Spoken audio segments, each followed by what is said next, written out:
malikhaing kamay, ang simple at payak na goma ay mag-iibang anyo. Mula sa maliliit na keychains hanggang sa naglalakihang action figures, lahat ng yan ay kayang gawin ni Mark David Cerezo, aka The Rubberman!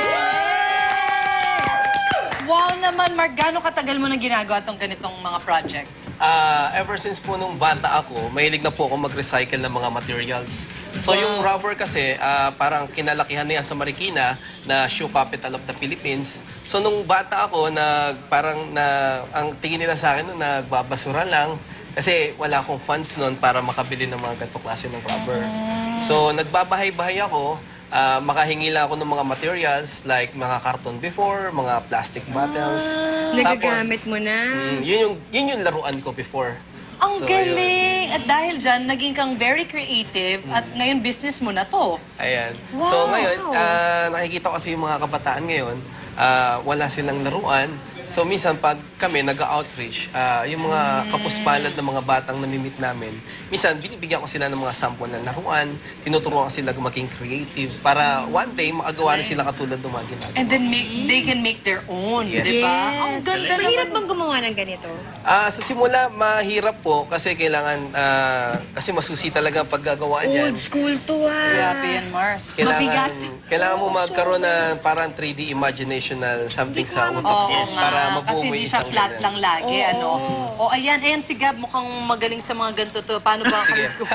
Inasay Ah, na. artsy-artsy Oh, si mukhang Gab. artsy ka eh. So yung basic na madalas kong ginagamit sa paggawa, gumagawa ako ng mga ganito, nilalagay sa office.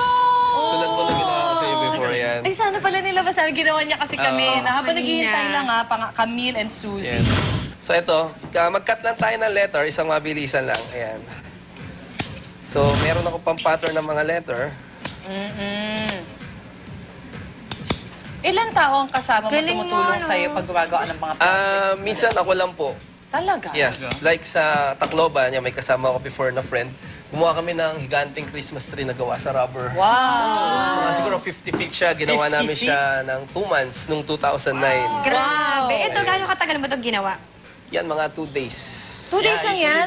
Buong araw? Pag Sunday or Friday, Saturday, wala po akong ginagawa.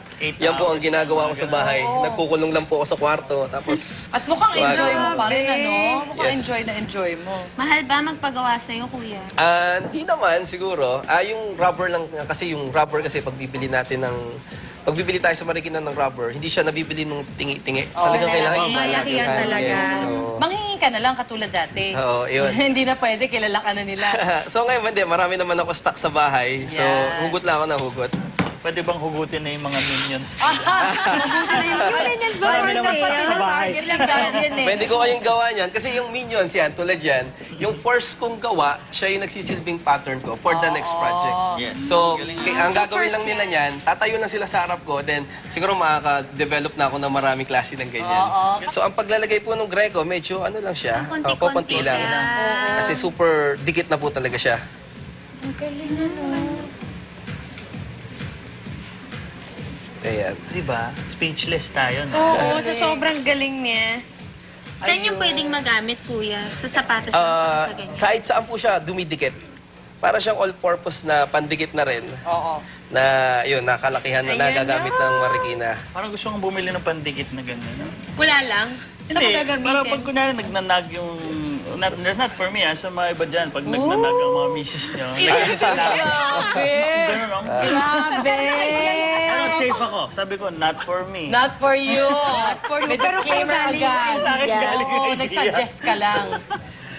Pag ganyan, kunwari na-aksidente na dikit yung balat mo, paano siya natatanggal? Minsan hinahayaan ko lang siya kung saan siyang natatanggal. Tapos minsan... Alam ko ito, hanggang ngayon 3 years na pala nakaganon yung... Hindi na maalis. So, yun. Ayun So, ito na yung base niya. Yung Mars. Bilis, no? Tapos nalagyan natin siya ng border para mabuhay naman siya kahit papano.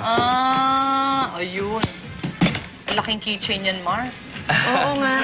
Keychain ba Ang yan? biro ko nga sa mga kaibigan ko, yan ang madalas ko yung regalo sa mga friends ko. Pag nawala pa yung susi mo dyan, ewan ko na lang. Minsan nalaglag nga yung susi ko eh. Lahat nakakita, sir, yung susi nyo nalaglag. Gano'n ba kalaki yung keychain mo? Ay, mas malaki pa Yan. ng konti po dyan. So, kasya sa bulsa mo yan? Sinasabit ko lang po sa pantalong ko. Sinasabi. Parang in-endorse ko na rin na, ayan, puso. Ay, una Ayan, kita mo. yung puso. Pag nagdidiki naman. Yung daliri mo. Oo nga. That's amazing. So, pag my gosh. nilagay mo, kailangan Hulugan na, ipindot mo na Yes, agad. opo. Kailangan. Kasi pag natuyo siya, Quick dry siya eh. yeah, no? mabilis siyang matuyo. Kasi yung ibang adhesive, medyo kailangan hipan mo, no? Yes, Ito pala, hihipan. paglagay, pak, lagay. Yun na, dikit Dikit agad. agad. Ah. no? Minsan nagde-demo ko sa mga kids at teenager na gumawa ng ganito. Kasi pwede siyang pang livelihood. So Pwede. yun yung tinuturo ko sa mga kabataan, maging So, malikain. ikaw, okay sa'yo na magkaroon ka ng kompetisyon dahil ikaw pa nagtuturo sa kanila. Sa akin po kasi okay lang. Kasi minsan pag may nagpapagawa po sa akin ng mga ganito, sa halip na ibayad nila sa akin yung money, Oo. binibigay po namin sa mga remote areas sa mga bata. Pinabibili po namin ng mga arts and craft materials. Nakakatulong ka pa. Opo. So minsan may papagawa, tatanong magkano. Sabi ko po, in kind na lang po, siguro bilhin nyo na lang po ako ng mga pwede ko ipamigay sa mga bata. Ang bait naman, Ang bongga. galing. Inspiring. So, bibigyan mo na sa akin yung minion. Pwede ko po kayong gawa. Marami kasi remote area sa amin eh. Pero ang kapalit doon, magbibigay ka ng mga art ikaw pupunta doon Materials. mismo. Yes. Pwedeng ikaw yung guest namin for next show. Ayan! Oo ba? Kahit ako mag-guest din ako sa'yo, ha? Sa mga minion. Just for the minion. Naka-line up na kaming apat. Oo, ready na kami. Yung minions, yan, kinakausap yan ng anak ko sa bahay kasi tinatabi ko sa kona. Kaya yung daughter ko, pagising niya sa umaga, 7 months, kinakausap niya yan, katabi niya. Ay, hindi naman sumisigaw. Ay, Ano hindi pag naman. Naku, ito pa lang si Mark. Siya ang 2012 Pinoy Hero Awardee. Akalain mo? Ano ibig sabihin ng award na yon?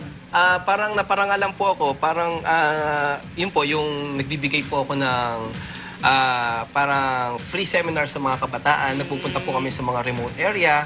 Tapos, ang ginagamit ko po, sample, ito po, may mga puppet po ako. So, parang ine-educate ko po yung mga kabataan na maging malikhain. Ito po yung Yes. story Ang niya. galing naman. Then, story ko rin po sa aking puppet show, yung about sa basura.